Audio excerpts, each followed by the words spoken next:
Being the president of a country is a dangerous job. No one knows this better than Vladimír Putin, who over 20 years has survived 43 different assassination attempts. Get ready to find out how Putin survived, and how his 6 layers of security make him impossible to kill. Almost every year, Putin survives at least one assassination attempt. All of these experiences is partly why his security is so good, as they've had lots of training in real-life situations. Some of these assassination attempts were done very professionally. Ja si nepamätám, že neviem si hovoriť ani jeden assassination na Putina. But thankfully for Putin, kto ich mal najviac? Hitler nemal najviac, to sa mi zdá. Tam bol najviac pokusov na Hitlera. Že?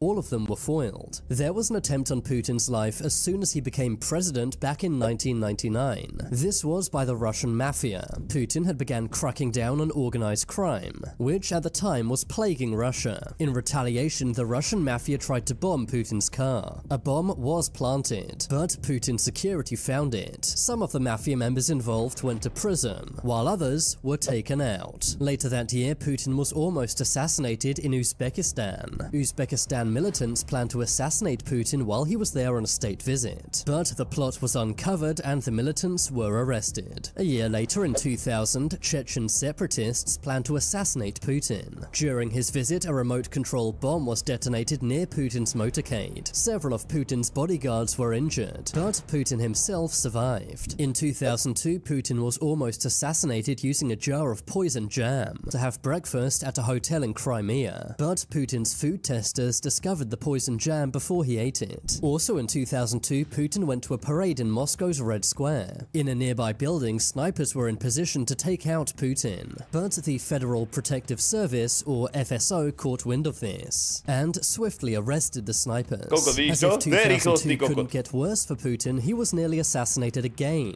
this time during a trip to Azerbaijan.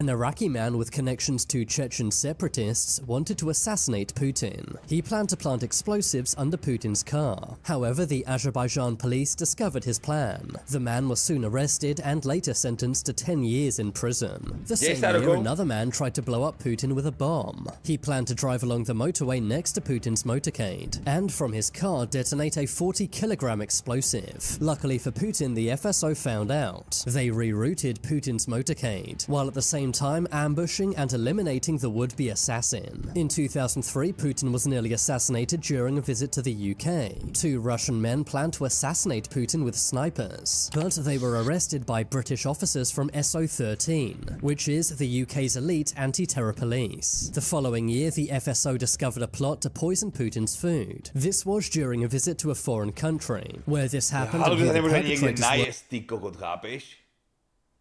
on musí totálne dôverovať tým okolo seba, týmu nejakému.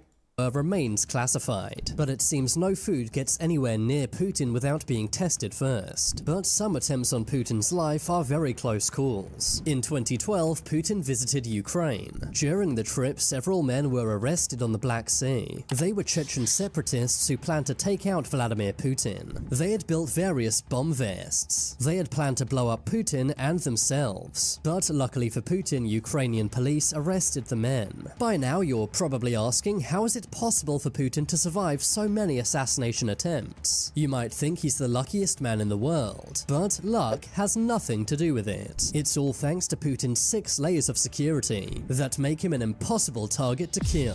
Putin's first line of defense is the Federal Protective Service, better known as the FSO. Their job is to protect high-up Russian officials by any means necessary. Their budget is a blank check, meaning that no expense is spared when it comes to protecting Putin's life. The FSO's budget is classified, but it's believed to be in the billions of rubles. After all, the FSO employs over 50,000 people. Their training is intense, but it's nothing compared to the training of Putin's private army. Ahoj Restt, mám otázku. Budeš vymýšlet další takové pičoviny jako věřte, nevěřte německy? Je už cháni, prísám vám. Jako myslel, Vždyť ani anglicky neumíš. Prísahám vám, že neexistuje, aby som pozeral verte po nemecky. Včera sme skúšali 5. sériu, kamaráde, a konec. S tvým českým bratrem dám ti pár nápadů na společné jméno.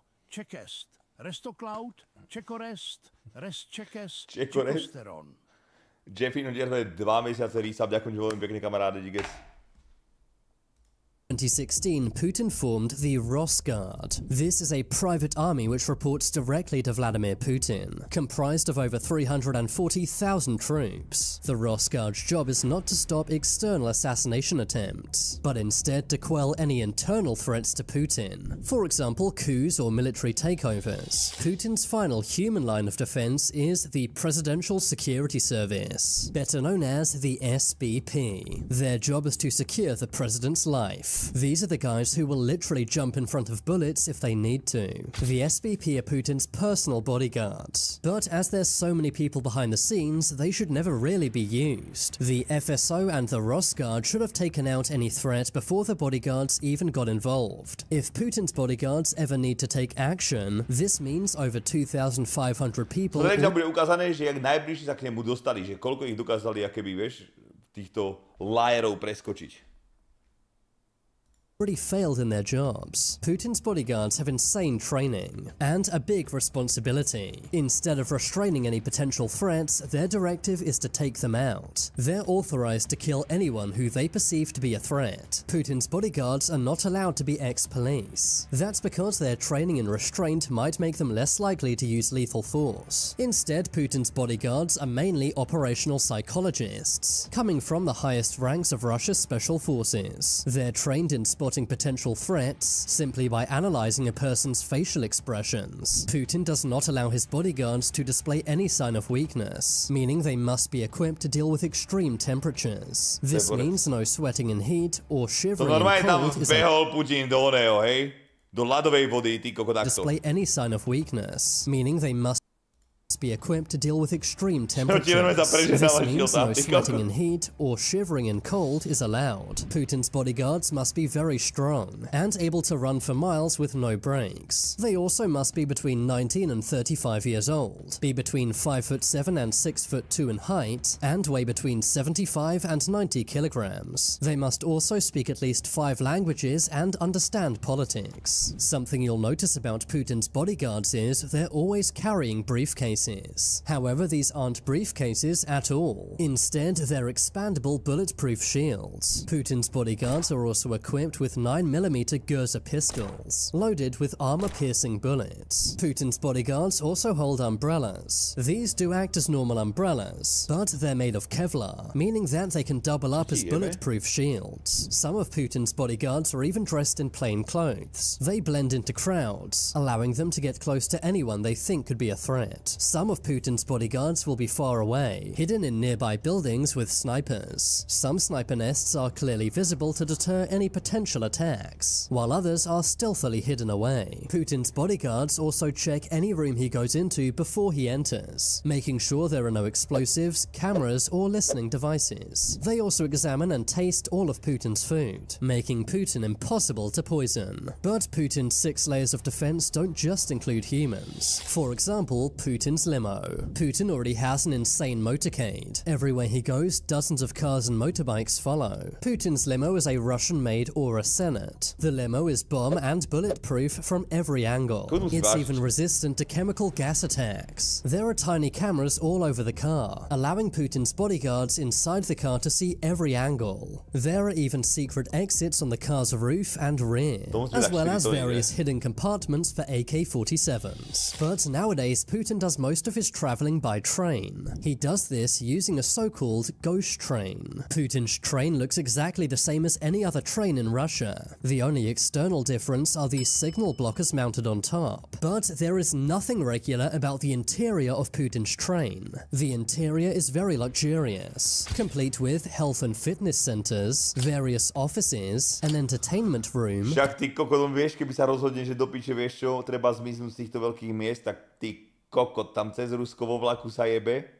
and even its own medical center. The train is also bulletproof and bomb-proof. Putin's train only stops at secret train stations, which are dotted all around Russia. But how does Putin travel in the air? Well, while in Russia, Putin mainly uses his own helicopter. It's a reinforced Mi-8, which is the same model used by the Russian military. Putin's helicopter is heavily reinforced, complete with bulletproof windows, signal jammers, and anti-missile defense systems. It's also followed from every angle by Russian fighter jets wherever it goes. Putin's helicopter even has communication systems on board, meaning that if he wants to, he can launch a nuclear strike while in the air. But what about when Putin is flying out of Russia? If Putin has to fly far away, he uses his own plane. It's a heavily modified IL-96-300PU. The plane has signal jammers and anti-missile defense systems, and basically operates like a mobile command center. There are large offices inside the plane, meaning Putin can command soldiers and military officials from his airplane. He can even launch nuclear strikes from his plane. The plane even has a secret escape capsule, meaning that Putin can escape if anything goes wrong in the air. The interior of the plane is total luxury,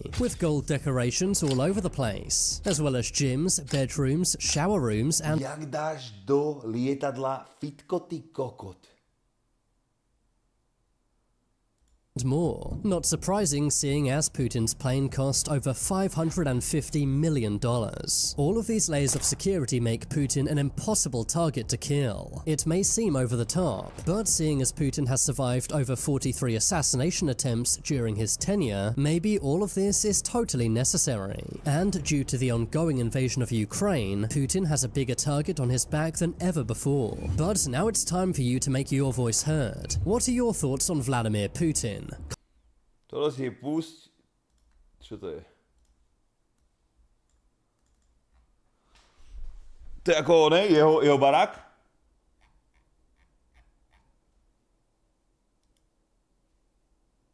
For sure. Rape that like Codswell. To je iba ledná chata. Čo som to pustil za píčovinu?